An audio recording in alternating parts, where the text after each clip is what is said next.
If you're new here, hi, my name, oh, I forgot my cat earrings. Tripping over cords. All in a day's work. Hey y'all, it's Becky here from the Beckysphere, and welcome back to my channel. If you're new here, hi, my name is Becky, and every Tuesday and Thursday, we talk about the climate here today. Well, today's Wednesday. Usually Tuesday and Thursday we talk about the climate. The problems, yes, but the solutions, yes. So if that sounds like something you would be interested in, go ahead and click that subscribe button below, hit the like, comment, share, all that good stuff. And today we are going to talk about natural gas.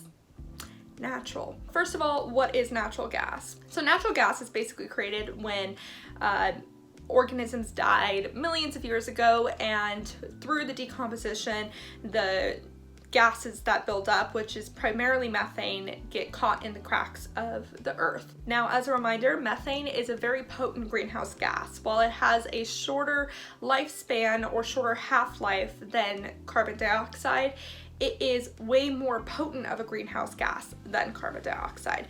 There are many different types of natural gas. There's conventional, which is, as I said, when gas gets trapped in the rocks and crevices of the earth. And then there's unconventional, which is where gas is formed in the process of creating shale or sandstone or other forms of sedimentary rock. And then there's associated natural gas, which is natural gas that is created as a byproduct of extracting crude oil. Geologists find natural gas reservoirs using seismic sensing and also exploratory drilling and explosions. Now, if fossil fuel companies decide that the natural gas reservoir is large enough for it to be a profitable move, then they will do what is called hydraulic fracturing or fracking, which is where you basically take a lot of water and shoot it hard into the rock for it to extract the gas. Fracking is very harmful for the local environment. Not only does it break up the ground and basically destroy the very localized environment in which the extraction takes place, but also it is known to cause earthquakes in areas that don't naturally get earthquakes, such as the Midwest. It also requires a lot of water for that form of extraction, and not only does that mean that it takes up our water supply, but it also can result in wastewater leaking into fresh reservoirs of drinking water in the area of fracking. Right now, natural gas represents 32% of the US energy generation. This conversation of natural gas is going to be relatively US based, but that's because US is the largest user of natural gas, with Russia being second place and China being third. Within the US, Texas is the largest consuming state for natural gas, consuming 15% of the US's natural gas demand. California is in second place, using about 7% of the US overall natural gas consumption. Texas is also the largest natural gas supplier in the United States, with the second largest being Pennsylvania.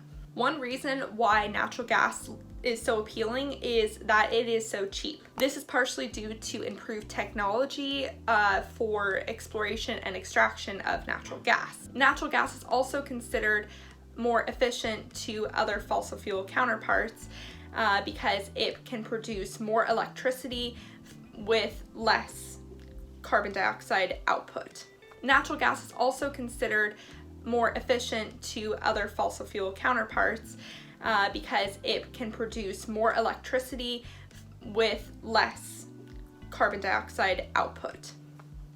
However, there is still an issue with methane leaking during the extraction processes.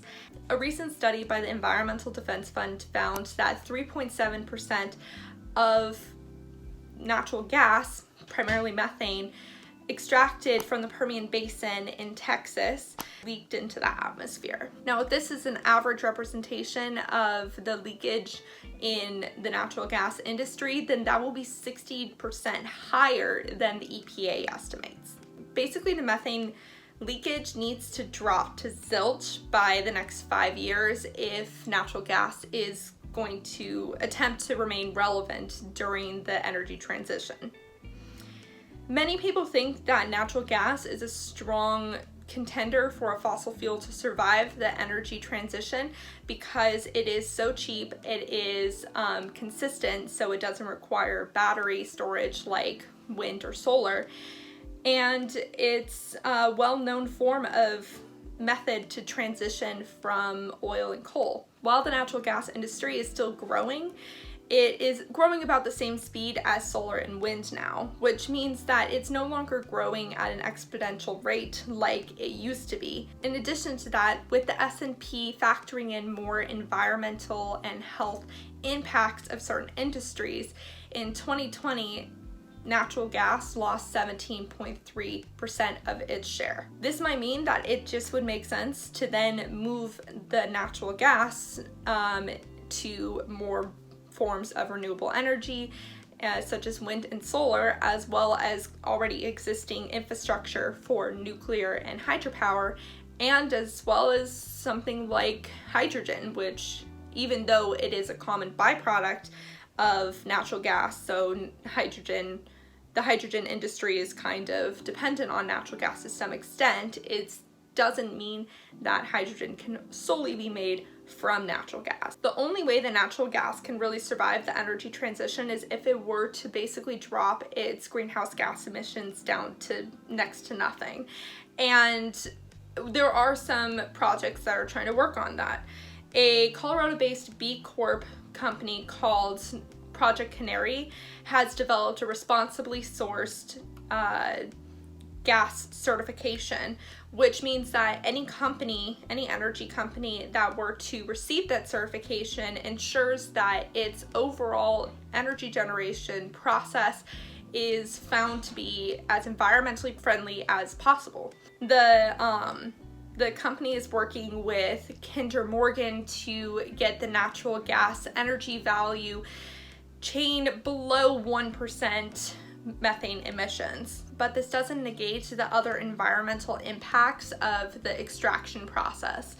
And that also reminds us that natural gas is in fact a finite resource, so it would never really fully be considered a renewable form of energy. So natural gas is still kind of dirty, and it really, in my opinion, should only serve as the middleman for the overall energy transition.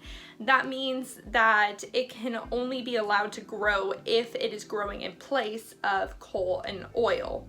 So the lesser of the evils, basically. And if its growing is instead just allowing for an increase in energy demand, then it is not serving a good purpose. That being said, increasing industrial and developmental energy efficiency standards is really an underestimated key point of the energy transition, because if we are to just continue to increase our overall energy demand as a country and as a world, then the energy forms, the energy generation methods are only just going to constantly have to catch up instead of fully being able to transition from fossil fuel burning energy forms to renewable. So we need to do things like make housing be more efficient at maintaining a consistent temperature inside, rather than having to rely on AC and heating, which are two forms of energy consumption that natural gas is really key in, and it's kind of harder to transition away from gas for those purposes. So that is definitely another video topic for sure. Overall energy efficiency. I know that my friend and fellow climate YouTuber Amy Maggie has been talking a bit recently about sustainable design and development, so definitely check out her latest videos on that. That's basically the spiel on natural gas. Again, there are many different scenarios, and we're not quite sure which scenario is going to play out for how natural gas will play a role in the overall energy transition, whether or not it's going to be quickly transitioned out just as oil and coal, or if it will play a longer role to move towards renewable energy as we are improving our battery storage system. As an optimist, I'm kind of hoping that we're going to phase out of natural gas pretty quick too, which is definitely a possibility, especially if its exponential growth has stalled and its market shares continue to drop. So we will see how that happens, and of course I will be right here to let you know what I find. So without further ado, thank you so much for watching. I want to give a big thank you to a friend named Mickey who helped me put together some of the resources for this video. You will meet Mickey relatively soon because we have a couple projects working together in the works. Yep.